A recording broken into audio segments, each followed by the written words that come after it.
The day Pearl Harbor missed its real targets. Pearl Harbor is remembered as a perfectly aimed blow. But what if the most important targets weren't hit at all? What if the failure to find America's aircraft carriers didn't save the U.S. Navy, but helped doom Japan? And what if both sides misunderstood what that meant for months? On the morning of December 7, 1941, Japanese aircraft roar over Oahu and tear into Battleship Row. Flames climb from the Arizona. The Oklahoma rolls. The West Virginia sinks at her moorings. It looks like the U.S. Pacific Fleet has been knocked out in a single, brutal surprise. But in the hours after the last bomb falls, officers begin asking a quieter, more strategic question, one that doesn't fit the famous images. Where were the carriers? The U.S. Navy's aircraft carriers, Enterprise, Lexington, and Saratoga, were not sitting in Pearl Harbor. Japan had come seeking decisive battle, a single blow that would paralyze American power in the Pacific. Instead, the strike hit mostly battleships, symbols of old naval doctrine, while the weapons of the future sailed elsewhere. And then something even stranger happened. Japan didn't come back to finish the job. No third wave. No follow-up raid on the fuel tanks. No systematic destruction of repair facilities. The Japanese carriers turned for home, leaving Pearl Harbor smoking, but still functional. This is the riddle that haunts the Pacific War. How did it come to that Pearl Harbor missed the carriers, and in doing so, helped set the conditions for American victory? To answer it, you have to step into the minds of Japanese planners, U.S. commanders, and politicians in 1941, men who believed they understood the future, and in some ways were already living in the past. Context: a war Japan didn't think it could win. Japan did not attack the United States because it wanted a long war.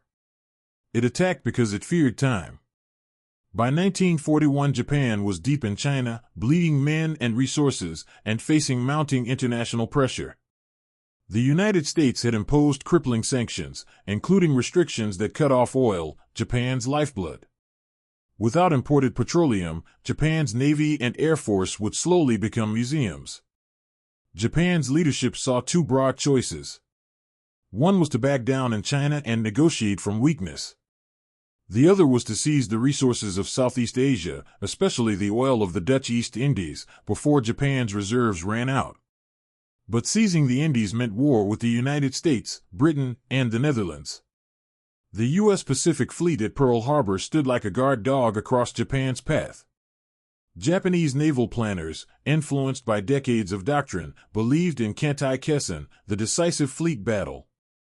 The idea was simple: destroy the enemy fleet early, shatter morale, and force a negotiated settlement before industrial power could fully mobilize. That last part mattered most. Japan knew, at least on paper, that American shipyards, steel production, and manpower were overwhelming. So Japan's plan wasn't defeat America. It was hurt America so badly, so quickly, that America chooses not to fight. Pearl Harbor was meant to buy time, 6 months, maybe a year, to grab territory, fortify a perimeter, and present Washington with a grisly dilemma: accept a settlement or pay an obscene price to retake an ocean. In that strategic logic, the carriers mattered immensely. Carriers could raid, interdict supply routes, and strike islands. Battleships were powerful, but slow to replace and, more importantly, slow to use effectively in the vast Pacific.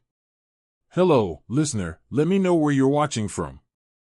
And if you don't mind subscribing to the channel and giving it a like, I'd be very pleased as the author. Enjoy listening. Japan understood that. The question is why the strike still ended the way it did. Key players: Yamamoto's bet versus everyone else's doubts. The attack on Pearl Harbor is inseparable from one man, Admiral Isoroku Yamamoto, commander of Japan's combined fleet. Yamamoto had studied in the United States and understood American industrial capacity and political psychology. He famously warned, paraphrased, that Japan could run wild for 6 months, but after that he feared the outcome. Historians debate the exact wording, but the warning reflects his strategic realism. Ironically, Yamamoto was both the architect of the attack and one of the men most worried about what it would unleash. He faced opposition inside Japan's military and government. Some argued that attacking the U.S. would unify American opinion rather than break it. Others believed Japan should focus on Southeast Asia and avoid provoking the U.S. directly, hoping Washington would stay divided. Yamamoto pushed anyway, because he believed war was coming regardless and that Japan's best chance was to strike first. On the American side, the key personalities at Pearl Harbor included Admiral Husband E. Kimmel, Pacific Fleet Commander, and Lieutenant General Walter Short, Army Commander in Hawaii. Both were operating under imperfect intelligence, bureaucratic constraints, and a confusing stream of warnings. Washington expected trouble, possibly sabotage, possibly attacks in the Philippines or Southeast Asia, but the exact target and timing remained unclear. The famous failures of coordination between Army and Navy intelligence and the culture of secrecy created gaps that Japan exploited. Meanwhile, American carrier commanders, men like William Halsey, were already training aggressively in a way that hinted at the future. The U.S. Navy's carrier doctrine was developing rapidly, even if battleships still dominated public imagination. In December 1941, the Pacific was full of leaders planning for a war they thought they understood. Then reality arrived, at 7:48 a.m. The plan: 6 carriers, 2 waves, 1 crushing blow. Japan's attack force, Kido Butai, was built around 6 aircraft carriers: Akagi, Kaga, Soryu, Hiryu, Shokaku, and Zuikaku. It was a striking arm unlike anything the world had ever seen in one concentrated formation. The plan was operationally brilliant and strategically risky. It involved a long approach across the North Pacific, strict radio silence, and a 2-wave air attack meant to achieve surprise and maximize destruction. The target priorities were clear: battleships first, airfields next, and as many ships as possible. The Japanese pilots came armed with torpedoes modified for shallow harbor waters, an engineering problem solved with fins and training. Dive bombers aimed for decks and hangars. Fighters strafed aircraft on the ground. On paper, the carriers were supposed to be the prime targets if found. Japanese intelligence believed U.S. carriers might be in port. They were not. Enterprise had been returning from delivering aircraft to Wake Island. Lexington was en route to Midway with aircraft. Saratoga was on the U.S. West Coast for refit. So Japan struck what was there, and what was there was a battleship fleet moored close together like a parade formation. The result was horrifying efficiency. Multiple U.S. battleships were sunk or heavily damaged. Hundreds of aircraft were destroyed on the ground. Over 2,400 Americans were killed. It looked like success. But the deeper strategic outcome depended on what happened next, after the second wave landed and Kido Butai's commanders faced a choice. Decision point: why there was no third wave. After the second wave, Japanese commanders debated whether to launch a third strike. This is where Pearl Harbor turns from a tactical raid into a strategic controversy.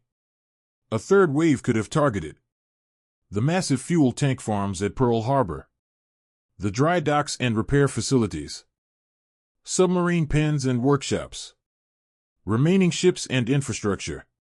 Destroying fuel storage would have forced the U.S. Pacific Fleet to rely on the West Coast or improvised logistics across thousands of miles, potentially crippling operational tempo for months. So why did Japan withdraw? Several plausible reasons stacked together. 1. Rising risk, diminishing certainty. After the first waves, American anti-aircraft fire improved. Surprise was fading. A third wave would face higher losses, and Japan had limited ability to replace elite pilots quickly, something that would later become fatal. 2. The carriers were still missing. This cut both ways. If U.S. carriers were out there, they could counterattack. Japanese commanders did not know where Enterprise or Lexington were. Keeping Kido Butai intact mattered more than burning extra targets. 3. Fuel and operational constraints. Kido Butai was operating at extreme range. Staying longer increased the risk of detection and pursuit. The force needed to return safely for future operations. 4. Doctrine and mission focus. Some historians argue the raid's goal was never to occupy Hawaii or permanently disable Pearl Harbor, but to neutralize the battleship fleet long enough for Japan's southern offensives. Once battleships were hit, the mission looked complete in Japanese eyes. 5. Command judgment under uncertainty. Vice Admiral Chuchi Nagumo, commanding the strike force, has often been criticized as cautious. But caution in carrier warfare could be rational. Lose carriers early, and Japan loses its strategic spear. There is no single document that settles the matter cleanly.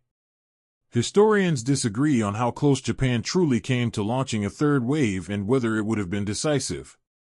But the withdrawal created a strategic opening, one that the U.S. Navy exploited with speed and improvisation. Because Pearl Harbor, despite the devastation, did not stop the war machine. It enraged it. Immediate consequences, the defeat that didn't paralyze. The immediate American reaction was shock and fury, followed by action.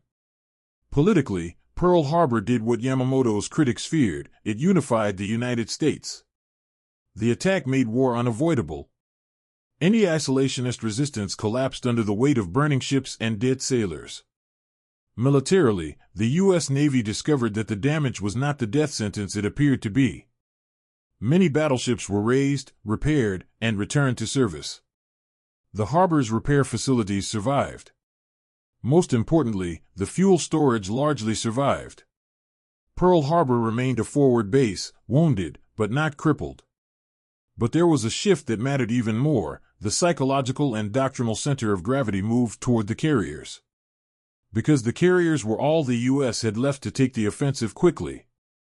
Within months, U.S. carriers launched raids, probed Japanese defenses, and kept pressure alive.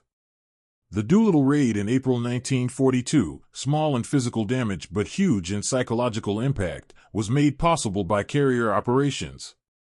Japan had intended to buy time. Instead, the U.S. began contesting the Pacific sooner than expected. And then something even stranger happened. Japan, seeking to finish what Pearl Harbor began, marched straight into a battle it could not afford to lose. Midway. The true cost: Pearl Harbor is a strategic trap. Pearl Harbor's tactical success came with strategic costs, some immediate, some delayed. 1. The U.S. industrial response became unstoppable. The attack unlocked American mobilization at maximum political speed. Shipbuilding exploded. Carrier construction accelerated. Training pipelines expanded. This was the nightmare scenario Japanese strategists had feared but had hoped to avoid by shock. 2. Japan's pilot losses were irreplaceable. Even though Pearl Harbor didn't cost Japan its carriers, it cost experienced aircrew and consumed training capacity. Japan's pre-war pilot training system produced elite aviators, but not enough of them. Attrition would become a slow-motion catastrophe. 3. The missing carriers forced to hunt. Because the carriers survived, Japan had to destroy them elsewhere, under worse conditions. That pressure shaped Japanese decisions, leading to Midway, where code-breaking, timing, and luck combined to annihilate 4 Japanese fleet carriers in a single day. 4. Pearl Harbor remained a functional base. This is the controversial logistical heart of the missed target argument. Fuel tanks and repair docks were, arguably, the true strategic targets. Leaving them intact meant the U.S. could repair ships locally and sortie quickly. American submarines, also largely spared, would later strangle Japanese shipping. The true cost of Japan's decision wasn't just American deaths at Pearl Harbor, horrific as they were. It was the strategic chain reaction, a long war against a mobilized superpower, fought across an ocean where logistics and production mattered as much as bravery. Pearl Harbor did not remove America from the Pacific. It ensured America would not leave. Real alternatives: what could Japan have done instead? If Pearl Harbor won the morning but lost the war, what were Japan's alternatives? There were several, none easy. Alternative A: no attack on Pearl Harbor, strike south only. Japan could have focused on the Philippines, Malaya, and the Dutch East Indies without hitting Hawaii. But U.S. forces in the Philippines would still likely bring war, and American carriers might have disrupted invasions. Also, Japan risked the Pacific Fleet intervening at a time of its choosing. Alternative B, attack Pearl Harbor, but prioritize logistics and infrastructure. A third wave aimed at fuel tanks and repair docks might have delayed U.S. operations significantly. Many historians argue this was the biggest missed opportunity. Others caution that third wave losses could have weakened Japan before the decisive months of 1942. Alternative C, hunt the carriers aggressively. Japan could have extended the operation to search for U.S. carriers. But the Pacific is enormous, reconnaissance was limited, and staying longer increased the risk of counterattack. Alternative D, a different grand strategy, avoid a decisive war with the U.S. This was politically difficult. Japan's leadership had committed itself in China. Retreat would have been seen internally as humiliation. The decision space was constrained by ideology, inter-service rivalries, and domestic politics. So even if Pearl Harbor's execution was flawed strategically, Japan may have been trapped by its own assumptions. It needed quick, stunning outcomes. But the kind of war it started was not the kind it could control. Myths and controversies, did anyone let it happen? Pearl Harbor is surrounded by persistent myths, and some require careful handling. Myth 1, the U.S. knew and allowed it to happen.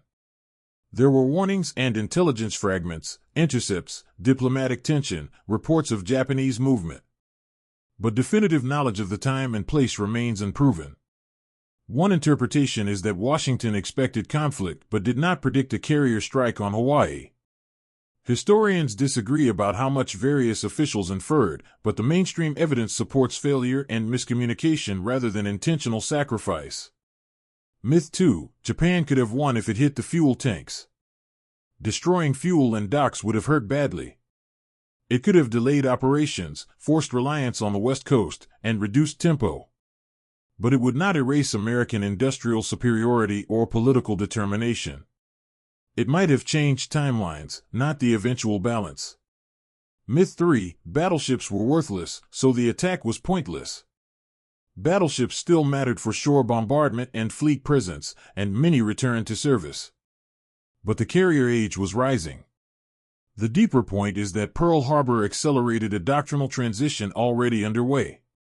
Document debates and memory wars.